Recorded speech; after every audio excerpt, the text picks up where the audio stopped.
They were told they were too young, too distracted, too silent.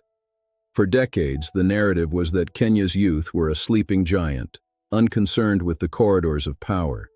But in 2025, something changed.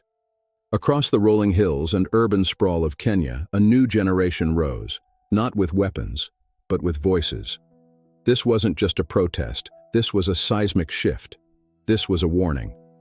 Kenya has seen protest before. It's a country with a long history of struggle and resilience. But this felt different. It was leaderless. It was digital. It was relentless. And at the center of it all, Gen Z.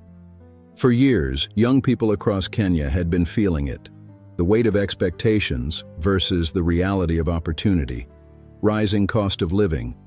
Unemployment numbers that felt like a life sentence.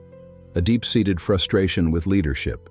Many felt locked out of the very economy they were expected to build. And then came policies that hit even harder. Taxes, prices, daily survival becoming a strategic battle. The pressure was building, quietly, but steadily. Then came the turning point, the 2025 finance proposals. For many young Kenyans, it wasn't just dry policy language. It felt personal. It felt like a direct assault on their future. Social media didn't just report it, it exploded. Hashtags spread faster than any news bulletin. Videos went viral, breaking down complex tax codes into relatable struggles. And suddenly, frustration had a voice. A loud, digital, unavoidable voice. If you care about real stories shaping the world today, subscribe for more powerful, untold documentaries like this. Help us tell the stories that matter. It started with marches. Young people, organized entirely online, showed up in the streets by the thousands.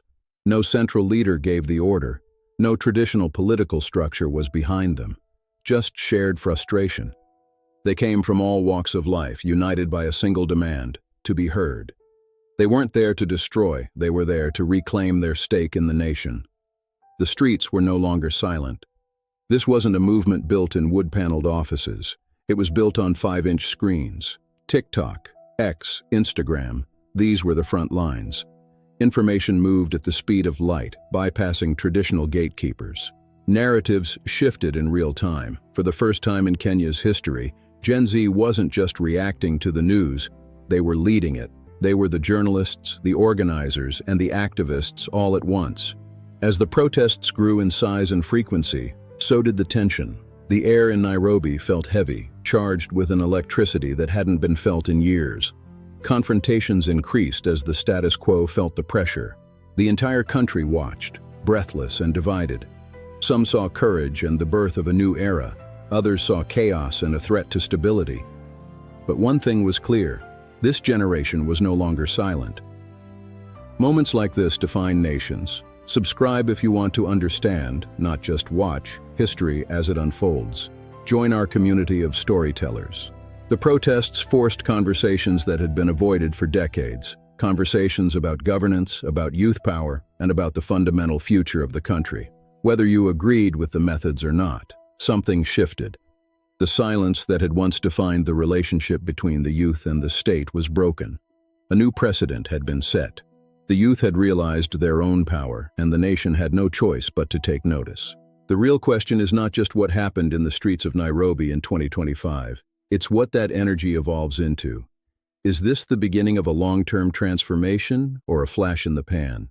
Will this generation fade back into the background, or will they continue to reshape the future of Kenya?